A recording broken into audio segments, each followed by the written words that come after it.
राघव चड्ढा और परिणीति चोपड़ा पहुंचे वाराणसी, पूरे परिवार संग देखी गंगा आरती। एक के बाद एक हो रहा पोस्टर वॉर। वाराणसी में सपा ने बैनर लेकर बीएचयू द्वार पर किया प्रदर्शन। श्रावस्ती में फर्जी मेडिकल स्टोरों की भरमार, मेडिकल स्टोरों पर बिक रही एक्सपायरी दवाएं। बरेली में पुष्पेंद्र हत्याकांड मामले में नया मोड़, पुष्पेंद्र की मां की हुई सदमे से मौत। बुलंदशहर में पुलिस ने नहीं सुनी पीड़ित की शिकायत, पीड़ित महिला की हुई मौत। नमस्कार, स्वागत है आपका आज की खबर में। मैं हूं आपके साथ महिमा शर्मा। बढ़ते उत्तर प्रदेश की बड़ी खबरों की ओर। आम आदमी पार्टी के राज्यसभा सांसद राघव चड्ढा अपनी पत्नी परिणीति चोपड़ा के साथ वाराणसी पहुंचे। वहीं राघव चड्ढा के साथ अभिनेत्री परिणीति के माता पिता भी मौजूद रहे। साथ ही सभी ने गंगा आरती देखने से पहले शाम दशाश्वमेध घाट पर गंगा की पूजा की।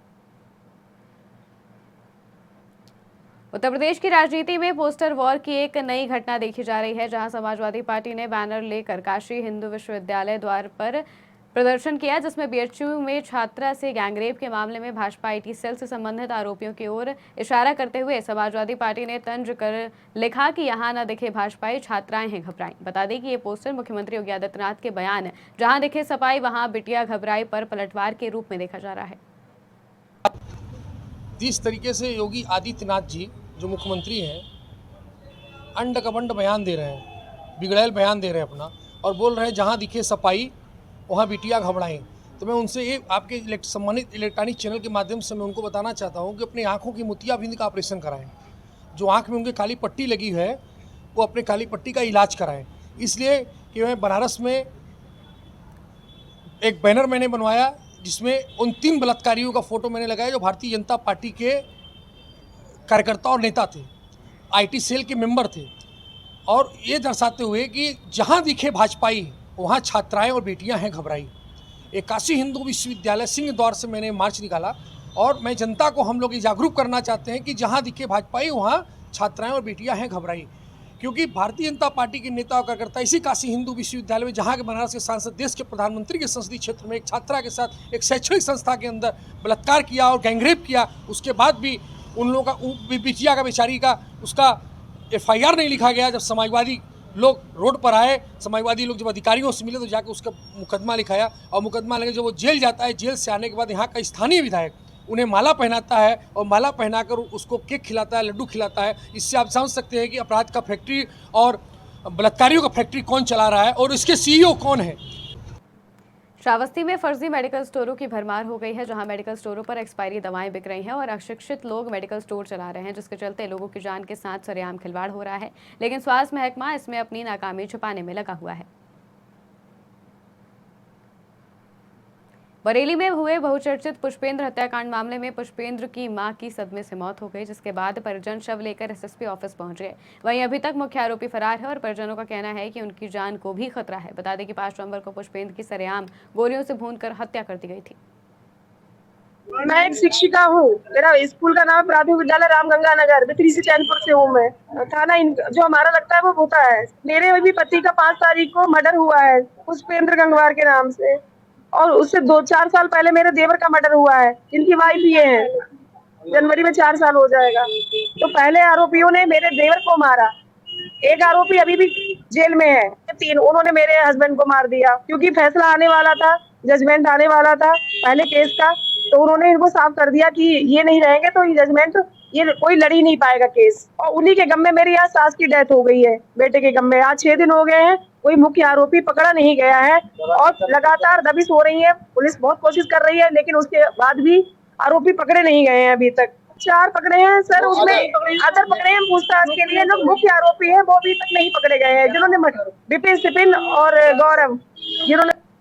बुलंदशहर में पुलिस ने एक बार फिर पीड़ित की शिकायत नहीं सुनी और उसको टरका दिया। बता दें कि दबंगों ने तालाब से सिंघाड़े तोड़कर लौट रही महिला को जमकर पीटा, जिसके चलते गंभीर हालत में पीड़ित व्यक्ति अपनी पत्नी को थाने लेकर पहुंचा, लेकिन पुलिस ने उनकी शिकायत न सुनकर उन्हें टरकाने की कोशिश की, जिसके बाद महिला की मौत हो गई।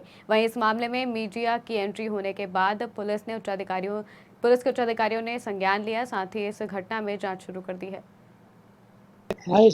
थाने में वहाँ पे किसी ने कार्रवाई ना की, मैंने एप्लीकेशन लिख के दिया।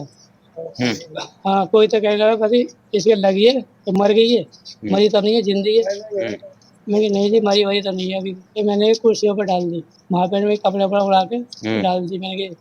वो बोले कि अब दरोगा जी आएंगे, वो करेंगे। मैंने कहा भैया कोई दवा गोली के लिए कोई बोले ना, हमें कोई चीज़ की जानकारी ना मिली वहाँ से। कोई किधर को निकल जाता है, कोई किधर को। दो होम गार्डन ने ये कह दिया कि अरे ये मरीज है ना, तो जिंदी है, और हमने मेडिकल दवा गोली कराओ। तो हमने दवा गोली मेडिकल से खरीद के थोड़ी दी जो आराम मिल जाए।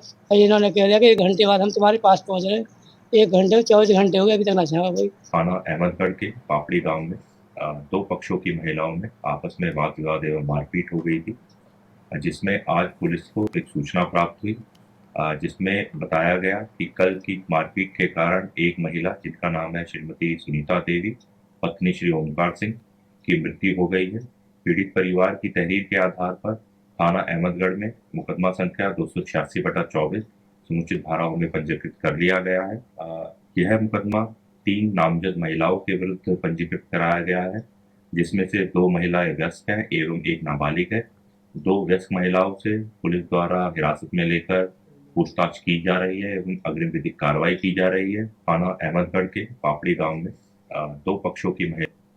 बरेली में हिंदू युवा वाहिनी के राष्ट्रीय अध्यक्ष ने कुंवर सिद्धिराज सिंह को हिंदू युवा वाहिनी का प्रदेश अध्यक्ष नियुक्त किया है। इस दौरान समर्थकों ने बरेली पहुंचे राष्ट्रीय कार्य समिति के पदाधिकारियों का फूलमाला पहनाकर स्वागत किया, जिसके बाद हिंदू युवा वाहिनी के समर्थकों द्वारा तिरंगा यात्रा निकाली गई। उत्तर प्रदेश में हमने एक सशक्त नेतृत्व कुंवर सिद्धराज सिंह जी को सौंपा है, और जितना हमें इनके बारे में जानकारी सूचनाएं मिली हैं और जितना हमने इनको जाना है, इनसे सशक्त व्यक्ति इस वक्त इस प्रदेश में नहीं था जिसको ये जिम्मेदारी दी जा सकती थी।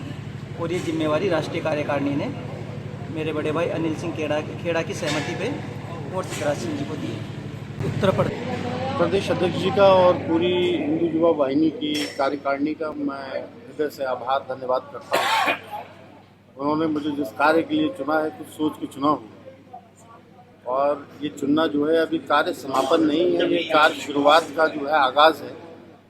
और कार्य के रूप में सारा जो विस्तार होगा उसकी देखरेख मैं करूँगा, और आने वाले जितने भी हम लोगों के सनातन के कार्यक्रम और संगठन से लेकर सारे काम, हर चीज़ का दायित्व मेरे को दिया गया है, और मैं आशा करता हूँ अच्छे से अच्छा उसको। बिजनौर के काशीराम कॉलोनी में मामूली विवाद के बाद एक पिता ने अपने ही बेटे की चाकू से वार कर हत्या कर दी। घटना के बाद परिवार में कोहराम मच गया। वहीं पुलिस ने शव को कब्जे में लेकर पोस्टमार्टम के लिए भेज दिया और आरोपी पिता को हिरासत में ले लिया है। कोतवाली नगर को सूचना प्राप्त हुई कि काशीराम कॉलोनी में एक पिता पुत्र शराब पीकर आपस में झगड़ गए हैं। पिता ने अपने बेटे अक्षय को चाकू मार दी है। इस घटना को पुलिस के द्वारा अटेंड किया गया। बेटे अक्षय की दौरान उपचार जिला अस्पताल में मृत्यु हो गई है। पुलिस के द्वारा शव को कब्जे में लेकर पोस्टमार्टम के लिए मोर्चरी भेज दिया गया है। घर वालों से तहरीर लेकर अभियोग पंजीकृत किया जा रहा है।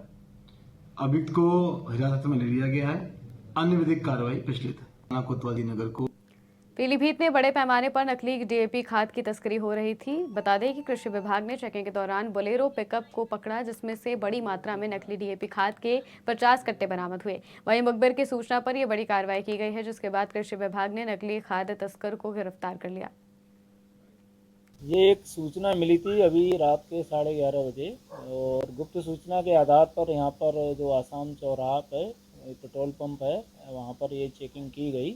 तो एक बोलेरो पिकअप गाड़ी थी जिसमें 50 बैग डीएपी के हैं, और वो नकली हैं क्योंकि उनसे पूछा गया। 2 लोग उस पर सवार थे, एक जो वाहन चालक था वो हरदयाल था, और जो उसके साथ एक दूसरा आदमी था वो पंकज गुप्ता है। ये दोनों लोगों को मतलब अभी यहाँ पर चौकी पर ले आए हैं हम लोग, और इनको भी इनकी पुलिस की सुपुर्दगी में दिया जा रहा है, क्योंकि ये खाद का कोई बिल नहीं दे पाए कहाँ से ये खाद लाए हैं, और ये देखने से नकली हो रही है, प्रतीत हो रही है। इनके 2 सैंपल हमने ले लिए हैं, वो लैब जाएंगे, और जो दोनों ये दोषी लोग हैं इन पे जो डीएम साहब की परमिशन से इन पे जो आवश्यक वस्तु अधिनियम है उसके अंतर्गत कार्रवाई की जाएगी। उत्तर प्रदेश की खबरों में फिलहाल इतना ही। देश और दुनिया की तमाम खबरों के लिए देखते रहिए आज की खबर।